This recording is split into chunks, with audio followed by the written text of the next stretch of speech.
Valmiki Ramayana, Sundara Kanda, Book number 5, Sarga 18, Roman numerals XVIII 18, RÁVAN. While from his shelter in the boughs the Vanar looked on Rama's spouse, he heard the gathered giants rise, and solemn hymn of prayer and praise, priests skilled in rite and ritual who the Vedas and their branches knew. Then as loud strains of music broke his sleep, the giant monarch woke. Swift to his heart the thought returned of the fair queen for whom he burned, nor could the amorous fiend control the passion that absorbed his soul.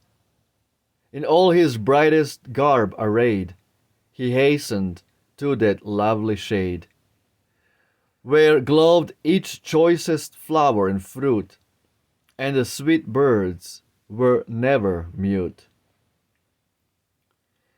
And tall deer bent their heads to drink on the fair streamlet's grassy brink. Near that Ashoka grove he drew 100 dames his retinue, like Indra with the 1,000 eyes, girt with the beauties of the skies. Some walked beside their lord to hold the chowries, fans, and lamps of gold, and others purest water bore in golden urns and paced before. Some carried, piled on golden plates, delicious food of dainty cates. Some wine in massive bowls whereon the fairest gems resplendent shone. Some by the monarch's side displayed, wrought like a swan, a silken shade. Another beauty walked behind, and scepter to her care assigned.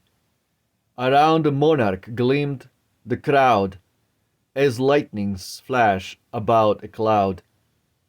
And each made music as she went, with zone and tinkling ornament. Attended thus in royal state, the monarch reached the garden gate.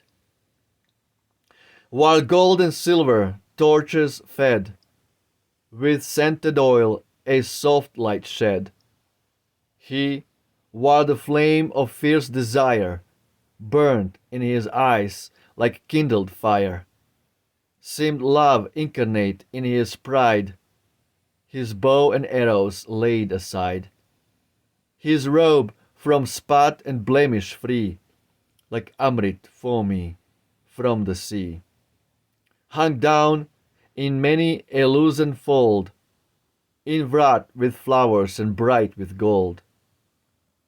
The Vanar from his station viewed, amazed the wondrous multitude, where in the center of that ring of noblest women stood the king, as stands the full moon fair to view, girt by his starry retinue. Absolutely, absolutely amazing. Sri Ramayana. Footnotes 401, 405, 1b. The 6 angas or subordinate branches of the Vedas are Siksha, the science of proper articulation and pronunciation; Chandas, meter; Vyakarana, linguistic analysis or grammar; Nirkuta, explanation of difficult Vedic words; Jyotisha, astronomy or rather the Vedic calendar; 6 kalpa, ceremonial. Interesting. 6 angas, 6 limbs. 405 to be.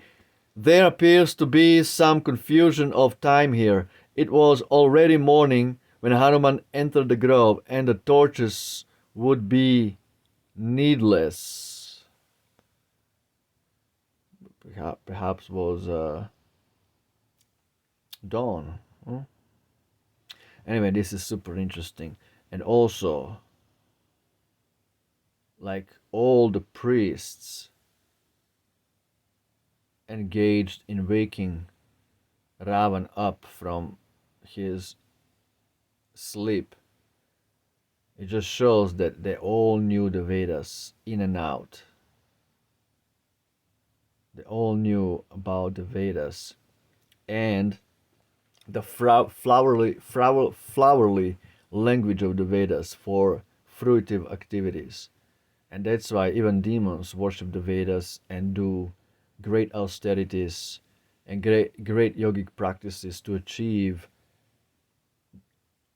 material desires like control, power, beauty, opulence, money. These are all material desires.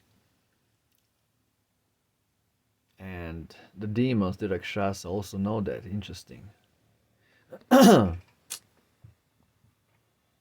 Jai Sri Ramayana, Roma Victa, Victory to Rama. Hail Ram. Ciao.